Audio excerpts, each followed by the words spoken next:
네, 한정원 캐스터와 함께 시장 이슈부터 점검해 보겠습니다. 어서 오십시오. 네, 안녕하세요. 오늘은 어떤 이슈 가져오셨습니까? 네, 돌아온 원화 강세 1,200원대 안착할까입니다. 코로나19 이전으로 돌아갈 수 없을 거란 전망까지 나왔던 원화 가치가 물론 오늘은 살짝 오르긴 했습니다만 최근 나홀로 강세로 반전을 했습니다.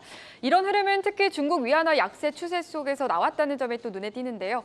생성형 인공지능 등 첨단 기술 분야 시장이 열리면서 한국 경제의 탈중국 흐름이 가속화할 거라는 기대가 반영됐다는 분석이 나오고 있습니다. 관련된 내용 짚어보도록 하겠습니다.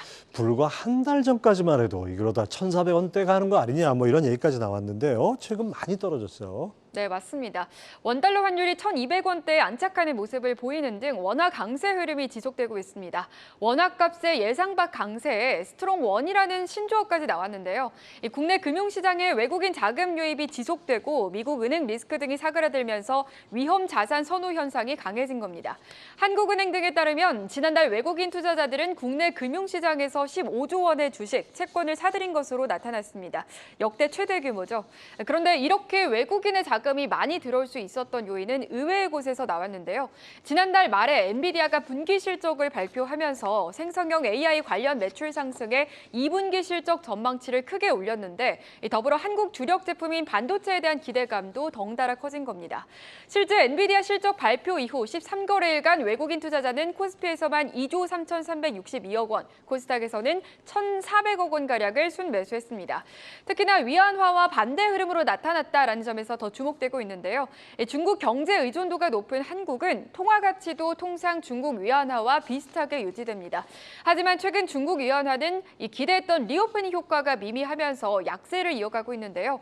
이렇게 환율에서 위안화 동조 현상이 사라진 것도 AI 시장 등장과 무관치 않습니다. AI의 핵심 분야인 반도체 등 첨단 기술은 한국이 중국과 경쟁하는 분야죠. 특히 최근 미국이 노골적으로 중국을 첨단 산업 공급망에서 배제하면서 한국은 오히려 중국의 대체자로 부상하고 있기 때문입니다. 네, 이런 걸 보면 환율이 이건 경제 변수가 아니라 정치 변수 아닌가라는 생각도 드는데요. 환율 전망을 놓고도 또 의견이 분분하다고요. 네, 맞습니다. 증권가에서도 의견이 다소 엇갈리는데요. 대부분 당분간 원화 강세 흐름이 지속될 것으로 내다봤습니다. 미국 금리 인상 사이클에 대해서는 단기적으로는 불확실성이 남아있지만 늦어도 내년에는 금리 인하 기조로 돌아갈 것이라는 전망이 지배적인데요. 먼저 하이투자증권에서는 하반기 국내 수출 경기 회복과 원화 강세가 이어진다면 외국인 자금 유입도 지속될 것이라고 내다봤고요. 반면에 위안화 등 다른 통화와의 디커플링을 감안했을 때 원화 강세 전망에 힘을 싣기 어렵다는 의견도 있습니다. 미래에셋증권에서는 외환 시장에서 위안화가 완연한 약세를 보이는 와중에 원화가 강세를 보이는 점이 특징적이라며 한국의 거시경제 여건 개선을 당장 기대하기는 어렵다는 점에서 지속성을 높게 보기는 어렵다라고 지적하기도 했습니다. 네, 원화 강세가 만약에 지속된다면 이로 인해서 수혜 보는 업종도 있을 텐데요. 어떤 것들이 있습니까? 네, 먼저 그동안 원화 가치 상승 시 평균 수익률부터 살펴보겠습니다. IT나 소프트웨어, 반도체, 자동차 등의 업종들이 상위권에 랭크됐었습니다.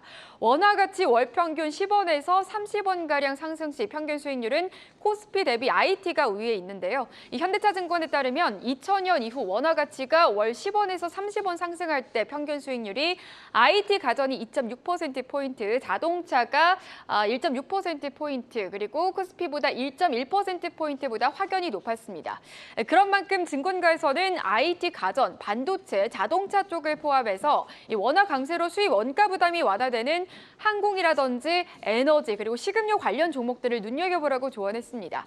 통상적으로 원달러 환율이 하락하면 원자재와 식자재를 수입해서 완제품을 만드는 기업들은 상대적으로 원가가 저렴해지는 효과를 보죠.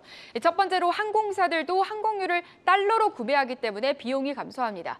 대량의 원유값에 대한 환차익이 환율 10원마다 대양 항공사 기준으로 약 300억 원의 환수익이 발생하는 만큼 엄청난 수익 개선이 기대되고 있고요. 또 원자재를 99% 이상 수입에 의존하고 있는 우리나라 특성상 필수적인 천연가스나 원유 등 에너지를 수입하는 기업들에 대한 기대가 높아질 수밖에 없습니다.